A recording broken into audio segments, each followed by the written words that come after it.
বুদ্ধদা লাল সালাম আমাকে অনেক কষ্ট হলো কি যে দিন এই খবর পেলাম কি বুদ্ধদা আমাদের সবাইকে ছেড়ে চলে গেলেন। ওই সময় আমি অপারেশন থিয়েটারে ছিলাম, all India institute of medical sciences. বৌদির সঙ্গে কথা হলো, ও আমাকে বলল কি এই পরিস্থিতিতে তুমি আসবে না।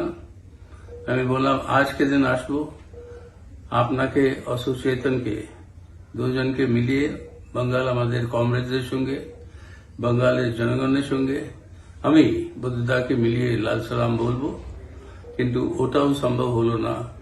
কেন কি আজকেও আমি হসপিটালে আছি আর এই ইনফেকশনে কমব্যাট করছি, কিন্তু 2-4 দিনে আমি এসে যাব বাইরে।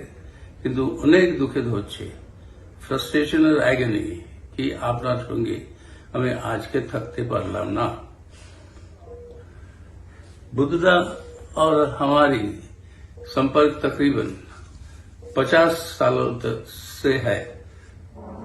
जब से देश के अंदर छात्र नौजवान आंदोलन को मजबूती के साथ आगे बढ़ाने की जो समय आया था और मौका मिला था 1977 के बाद, इमरजेंसी को हराने के बाद, उस समय नया स्थापना हो रही थी हमारे देश के अंदर जनवादी नौजवान सभा की DYFI।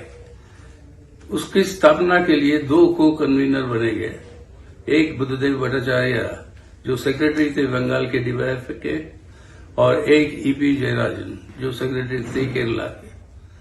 ये दोनों के चलते हुए वो DYFI की स्थापना अल्टीमेटली 1980 में हुई। लेकिन उससे पहले उसी 1980 में उन दिनों में दुनिया के अंदर कम्युनिस्ट आंदोलन के अंदर ऐसी दुर्भाग्यपूर्ण परिस्थिति आई कि वहां पर CPIM को ना रूस की पार्टी ना चीन की पार्टी सही ढंग से वो पहचानती थी कि ये क्रांतिकारी पार्टी। 1977 के चुनाव के नतीजों के बाद रूस की पार्टी में एक दोबारा सोच पैदा हुआ और उसको आगे ले जाने के लिए कि CPM के साथ संबंध कैसे हो और क्या है CPIM, इसको समझने के लिए जन संगठनों की डेलीगेशंस को पहले बुलाया। पहले डेलीगेशंस जो बुलाए गए उनमें से छात्र नौजवान थे, और उस डेलीगेशन में जाहिर है comrade Buddhadeb Bhattacharya, EP Jayarajan, comrade Nepal Dev Bhattacharya जो हमारे SFI के महासचिव थे, और मैं खुद, ये 4 मेंबर की डेलीगेशन पार्टी ने तय करके भेजा।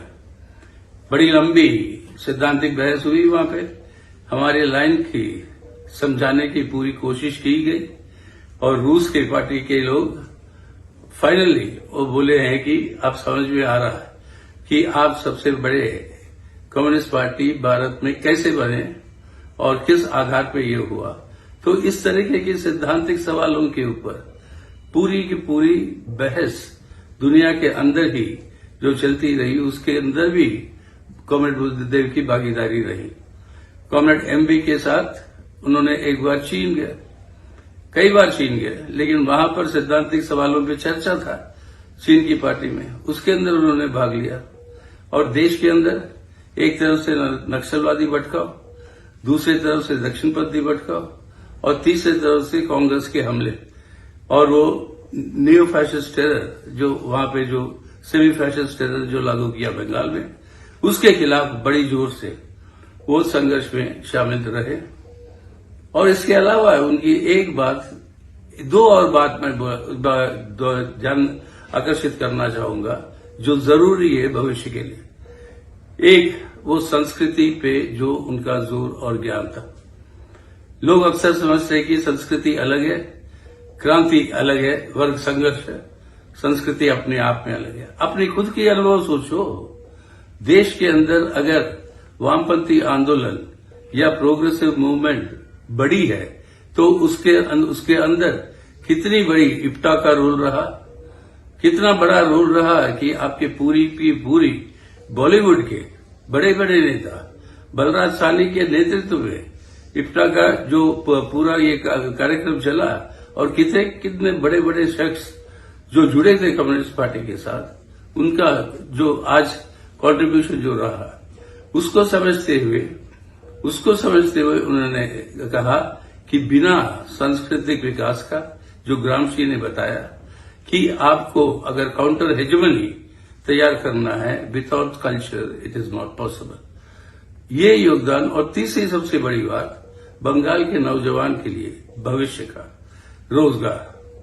और जो भी गलतियां हुई इसमें, सवाल ये था कि जो निशाना उनका था आज उसकी प्रासंगिकता और ज्यादा बढ़ी।